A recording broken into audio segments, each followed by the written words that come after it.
clip 2, still talking about sex offenders. Now we're going to talk about neighborhoods. Basically, you need to know where, if you feel like your kid's in danger or if there's some guy down the street that really creeps a bunch of people out. There are, you can go to the sheriff's office, or now that they have a lot of the list online, you can go online and you can actually pull up a map and see the streets in your neighborhood, and they'll pinpoint and show you different areas. I haven't done it since I moved here, but it is a great tool. Sex offenders now do have to be registered every time that they move. You were talking about in some states where their driver's license and their license on their car had to be tagged. That is the state of Kansas. As last I've heard anyway, your license plate are pink and your identifications are pink. And it's a good idea, bad idea at the same time, because now that makes them a target, and especially if their crime was something oriented. I mean, they could get beat up for... I do think that a child molester, though, should, and especially... Oh yeah, they should have a tag. Not necessarily to target them, but I like to know who is a sex offender as far as child molestation charges, because I don't want to put myself or my child in that situation, because I don't know what I would do, and I don't want to even imagine it. Could be like Nevada too. In Nevada, they put a big old sign right there in their yard. Oh, really? Yeah. I don't know if you see it, but on Reno 911, they have a lot of that. They put the signs, and it's the Megan's. Is that a real thing? Real thing. Oh my God, that's crazy. It's the real sign and everything, and they just shove it right there in the yard. And that's insane. And they have to go around and tell people, and usually have a cop escort them where they walk around the neighborhood, or at least on that street, and then the neighbors behind them tell them, I'm a sex offender, I'm moving into this, and I have to tell you. Oh my gosh, it's crazy, but that is a good idea, though. If in dealing with the hardcore issues like child sex offenders and rape,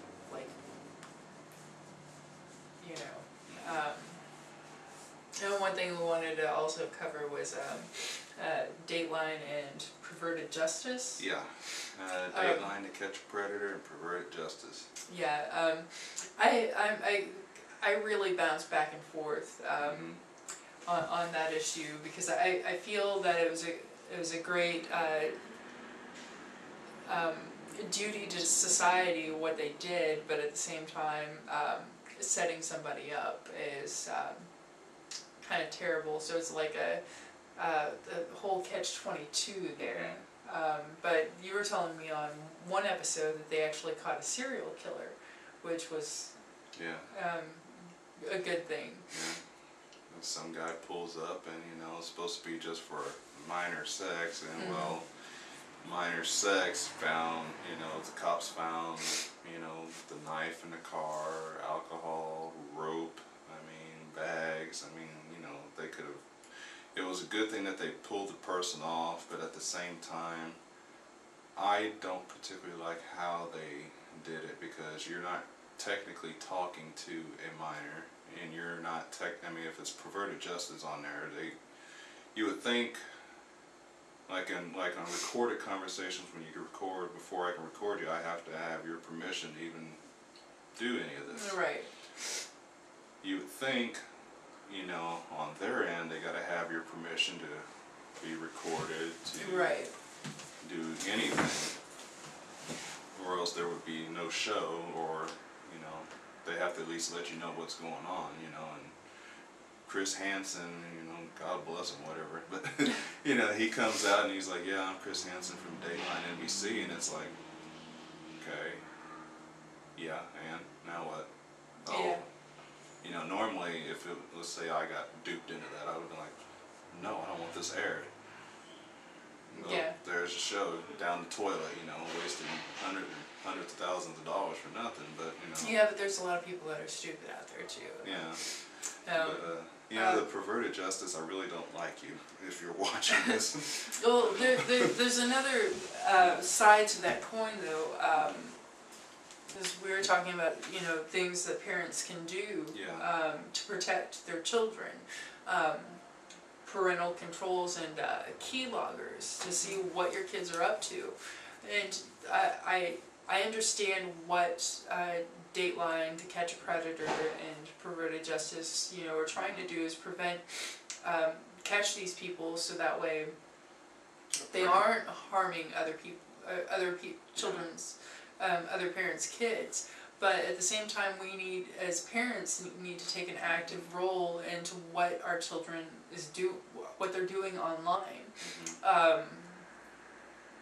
You know, I know my daughter uses MySpace, and some of her recent comments kind of like, you know, got me worried. But we have to monitor what our children are doing, and also ask questions and find out, you know, what's going on in their lives and who are they talking to, because that's our role as parents.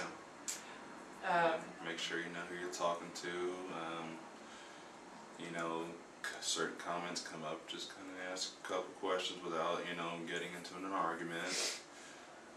You know, and just kind of let them know that you're watching, but at the same time, let them have their privacy, I feel. Yeah, you know, I think it's, you know, just a matter of, you know, letting our children know what is out there and the seriousness of the issues. Do we have time to cover the sexting thing? Yeah, and the next clip. All right.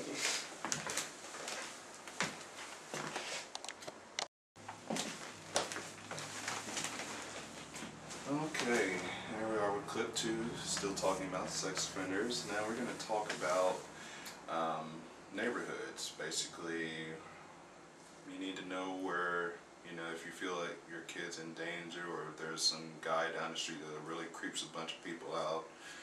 There are, you can go to the sheriff's office, or now that they have a lot of the lists online, you can go online and you can actually pull up a map and see the streets in your neighborhood, and they'll pinpoint and show you different areas. I haven't done it since I moved here, but it is a great tool. Yeah. Number 3, back again with the sex offenders. Let's see, what do we have? One thing we were just talking about was the parents' responsibility with their children and monitoring their activity on the internet. Brian just told me about sexting, which was something that I had not even heard of.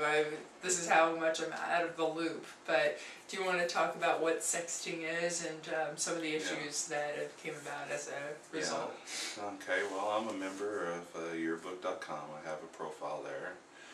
Kind of BS around with it because I like their little causes and their lunch money thing. But anyway, there's sexting. What that is people are sending pictures of themselves, whether it's bra and panties or showing a boob, showing some skin. Like I know that. Yeah, and actually it's a new term that I just recently heard, which they call sexting. You know, you're telling your boyfriend what you want to do, or girlfriend, or, you know, something along that nature. And there was a girl's mom, I forgot the name, I really wish I could pull it up, I can't think of it right now, but she had talked with Yearbook and put a big old pledge on there because she, you know, took pictures of herself, sent them to her boyfriend. Well, they broke up. Boyfriend decided to display it for everybody to see, and she toughed it out for a little while, but eventually her mom found her hanging in the closet, and it's, you know, it's just not cool when,